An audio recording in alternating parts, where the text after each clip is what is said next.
Hey babes, my name's Hannah. And my name's Chasity. Welcome back to Bookish Babes. Today we're doing our March reading wrap up. So Chastity's gonna start. Yes, this month I read 6 books. I read 3. I moved in my defense. and to be fair, like some of them, I was telling Hannah, like they just kind of flow over into the next month because I'm still reading them. I started 2 books in March that I've already finished in April. So those will be in my April reading wrap up, even though I read most of them in March. So that's kind of how it works. But the first one I read was The Push by Mcgowan. I gave it 3 stars. Okay, so The Push I gave 3 stars because it started off really strong. It's about like 7 different couples that go to like a pregnancy class together, and they're having their like the class is over, they've all had their babies, so they're having like a barbecue all together, and these people don't know each other aside from like this class, and somebody dies at the barbecue, like somebody gets like falls from the balcony. So the investigation, like, so the thing is that it flip-flops a lot, like it goes to different before. Okay. Well, yes, it goes to before the accident. Now, during the investigation, it also flips point of views. There's all these like 7 couples.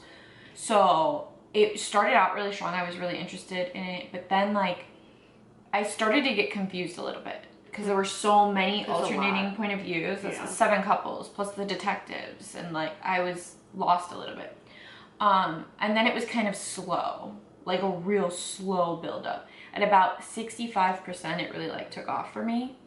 I did not expect the ending, which is kind of surprising because I thought I had it figured out the entire time. You don't even find out who's dead until like halfway through the book. Okay. So I give it 3 stars. I still think it would have probably had a bigger impact if it was only told from like 2 point of views. Like the jumping timelines, I totally understand that, going back and forth.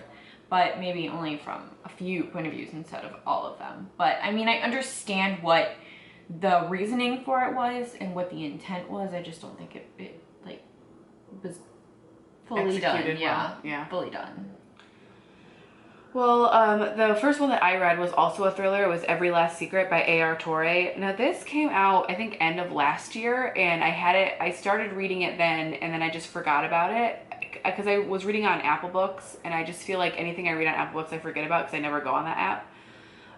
But I decided to just pick it back up, and A.R. Torre is the pen name for Alessandra Torre, who has written so many of my favorite books, including The Ghostwriter. The Ghostwriter is fantastic. Yes, it's another one of her, I think, is that technically like a thriller, would you say? I think so, yeah. I really love this one. This one was kind of about, it's sort of my favorite trope where somebody moves to like a really wealthy neighborhood and finds out all these secrets about, it was so good. And I don't want to say anything other than that because it's one of those books that you have to go into completely blind. I love those. Yes, because I did, and because I had added it to my TBR and then I completely forgot about it, and I just decided to pick it back up, and I forgot what it was about, and I'm so glad that I didn't know what it was about before I went into it, because I don't think the blurb is like super accurate as to what how the book played out. I feel like that happens a lot. Yes, especially with thrillers. Yeah. But it was really good. I gave it 4.5 stars. I think I would have given it 5 stars had the main character's inner monologue not been so irritating to me. Okay. So that was like my biggest complaint, which if that's the only complaint that I have, then like it was a good book. Yeah, I'd say. Yeah. So the next one that I read was Such a Fun Age by Kylie. This one I've been hearing so much about. It was one of like Reese Witherspoon's book club picks. It was really, really good. So I gave it 4 stars. It's about a girl who, she's an African-American girl, and she babysits, like she's a full-time nanny for this wealthy couple. And she gets a call one night, like in the middle of the night, it's like 11, 12 o'clock, from the mom, and she's asked if she could come and take the little girl to Market Depot, which is like the grocery store down the street, for a few hours, so that something happened. She doesn't exactly know what happened, but she goes and she picks up the girl. But she was at a party beforehand, so she wasn't dressed like a, like a nanny. So she gets there, she takes the kid to Market Depot, and then the security guard at the grocery store like stops her and like accuses her of like kidnapping the kid. Oh wow. So then it goes into this thing, like it's all figured out, like nothing happens further than that. But then the mom, Alex, who's like such a pretentious, like I hated her, to be honest. Like this, she was trying to overcompensate. Like after this happened, she like tried to get to know Amira more and like was really involved with Amira. And I'm like, I had the whole feeling of too little too late. And so it was a very important story about like sexism and racism and just class, like different classes. Yeah.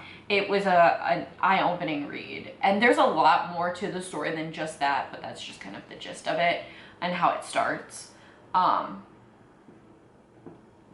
I loved the connection of Amira and Briar, which was the little girl. Like it was so... Oh, Briar's such a cute man. It was so adorable. Yeah. So I gave it 4 stars. I definitely would recommend it. It's a very good read.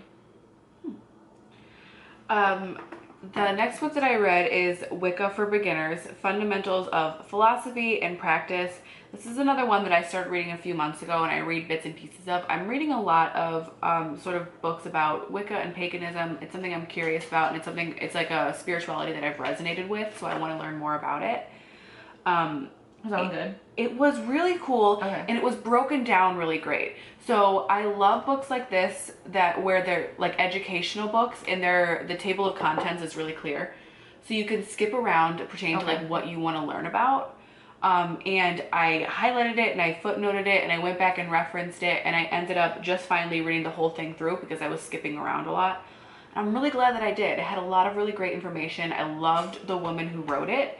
She's somebody who's been practicing for a long time, and she broke it down really great for somebody who was completely new to it.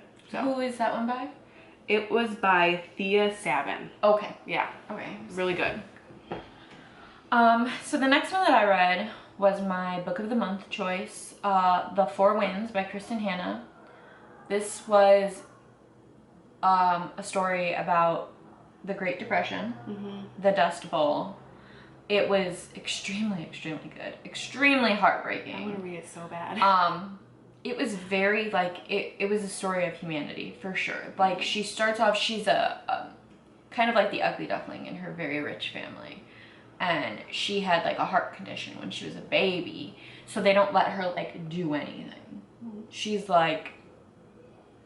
So she sneaks out of the house one night, and she meets a boy. And we all know how that happens, you know. So anyway, she ends up pregnant, and the family like completely disowns her because of like their class and whatnot. So she moves in, they like literally take her stuff and drop her off at this dude's parents' house. Like, here you go, you can have our daughter now. Yeah. But anyways, like that's just the very beginning of the story, and she bonds so well with this family, and she really becomes like her own person. I love that. Yeah, and she's very into the farm. She helps them, you know, they're like immigrants. They've come over, and all they wanted was the farm, and they all work really hard on the farm. Yeah. And she has 2 kids, and then like the Great Depression hits. Yeah. And then it's literally just a story of perseverance and survival, because like the dad like takes off, like her baby daddy takes off like halfway through it because he's like, And she's left there with the family? and she's left there with the family and his parents. Yeah. Like, and they're still trying to take care of the farm, which like there's not enough, there's no water, there's not, you know, enough food, there's no money, you know, Oh my gosh. the crops aren't growing, so they can't sell them, like their animals are slowly dying off, like yeah, she ends up moving to California, and there's because there's a bunch of signs saying that California has a bunch of jobs and everything, and that's not fucking true. Yeah. It's just not. So they end up living in like a, you know, like a homeless area where everybody has their tents set Wow, up. so she like came from money. She came from money, and That's then literally crazy. had nothing with her kids. And then she ended up getting a job on like a plantation, and it goes crazy. It goes crazy from there, because like she's got kids, so she's doing this, and her and the kids are working in like cotton picking for hours, and they're not getting anything because Yeah. they end up living on the plantation. So like your rent, and you get a bunch of stuff from the people that own the plantation on credit, but then you can never work it off. You can never earn anything because you're making so little. It was fucked. It was so messed up. But it's definitely perseverance, I'll tell you. She fought against all of the odds. It's crazy. It's a very eye-opening read. I think everyone should read it. I want to read it really bad. Yeah. It definitely got 5 stars for me. I thought it was really, really good. Really accurate too, like for the times. That's a lot of research that went into that. Yeah. So the final book that I read, or more like listened to, in March was Under the Dome by Stephen King. And I know this book has been out forever. I'm somebody who, like, I watched the TV show. I watched the first season of the TV show years ago when it came out, and I've always wanted to read the book. And finally this month, since I was moving, I was doing a lot of packing and unpacking and organizing and cleaning, I decided to listen to an audiobook. And I listened to this one, and it was great. It takes place in Maine, like a lot of his other books. It's basically, I know a lot of people have read it, but it's about a town that one day a random clear dome just forms over their town. And it like keeps everything out and it keeps them in. Yeah. Like they can't even get underneath it. There's no way. It was crazy. And like I said, I watched the show and it was very different from the show. My mom watched the show, Yeah. It was really great though. The narrator was fantastic. I gave it 5 stars. I could give all his books 5 stars. I loved it. And I loved kind of the whole underlying tone of, you know, there are some people who are really focused on survival. And then there are some people who are really focused on keeping everybody together, and kind of the juxtaposition of those two types of characters. Yeah. I loved it. Yeah. So the next one that I read was The Wife Upstairs by Rachel Hawkins. So, this one was weird for me. Okay, it was really good in the beginning. I was into it. Then it really, really slowed down. And it kind of picked up, but not really. The ending, like I thought I had it figured out, but I didn't, which was good. It was good, and it was a nice little surprise. However, I feel like maybe I'm just listening to too many psychological thrillers at this point, because I'm like, what? Are you serious? Like, this is You're what... a little desensitized. Yeah. It's just not making an impact anymore. The Wife Upstairs was like this girl who came from absolutely nothing, orphanage type. She was a dog walker in this really rich neighborhood, and this guy that she starts walking a dog for, they like fall in love and they get married. And she's like around all these people. His wife died just recently. And like they get married real quick, and she's living in the house, and like weird shit starts to happen. I was like, Verity. Like weird shit starts to happen in the house. Oh, I kind of want to read this now. Yeah, okay, so I mean, yeah, it was good, but I gave it 3 stars because I just kind of... You guessed the ending. Not the complete ending, but just because it was so slow. Like, it was such a slow book. And I don't know, like I said, if that's just because I was like, all right, what? Come on, just tell me what's going on. You know? Did you want to read the actual story? No, I just wanted to figure out the title, which they're all just like the same now. The family next door, the neighbor, the woman in the window, you know, the wife upstairs. Yeah, they're all just like, I don't know. But that's my own opinion. Just because I work in a damn bookstore and I see all of them come in, and I'm like, oh yeah, another family, another wife, of course it's the wife. Yeah. My perfect wife. Exactly. So, okay, so then I read The Searcher by Tana French. I don't know how to say that. I don't know how exactly to pronounce it, so I'm sorry. This one, okay. I gave it 3 stars, and it probably should be a solid 2-star from me, but I gave it 3 stars because of the main characters and their connection. That's about the only thing that saved this book for me. It was very, very, very slow. Like, painfully even slow. About? So, it was about a retired Chicago cop that moved to Ireland to just Just cause? Just cause. Okay. He doesn't want to be on... You know, no city, no nothing. He bought this land, he's fixing up this house. He's gonna enjoy his retirement.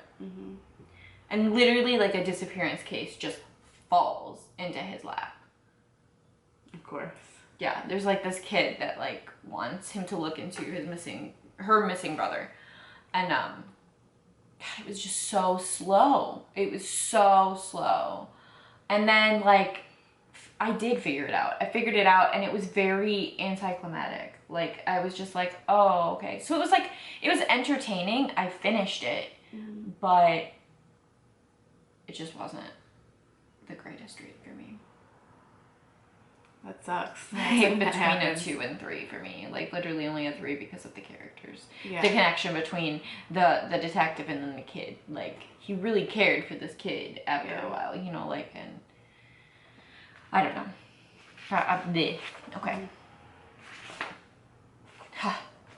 My last one, which actually is not the last one I read, but A Court of Silver Flames. 5 fucking stars. Okay. How did I know? Listen, no one is surprised by how much I loved this book more than me, okay? I was not a huge fan of Nesta, ever. Yes, Chef's Kiss. Cassian, Chef's Kiss. It literally says Cassian dash Chef's Kiss. That's it. That's all that's what I want to say about him. Yep. Listen, I was not a big fan of Nesta at all throughout the whole series. I love this girl now. I just, the character growth, the development, getting into her head, seeing how she works it all out. The fact is that everybody hates Nesta, but like Nesta hates herself. So she is everybody. She's very well aware of the issues, and this book really just kind of, I mean, it shows the growth and her healing and dealing with everything. And I loved the new characters, Emery and Gwyn, and just the like rise of the women. Okay, this is very much just, I loved this book. I was really hesitant.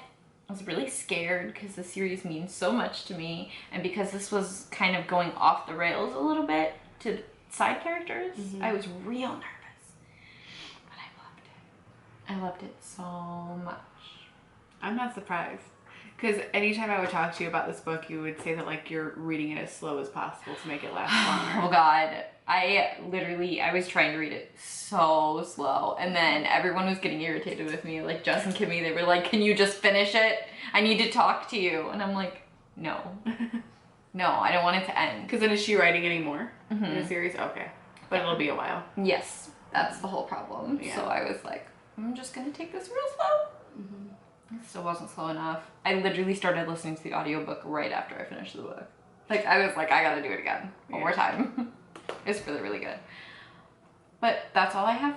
Yeah, I only read 3, so that's all I have too. Why do we look like Arrow?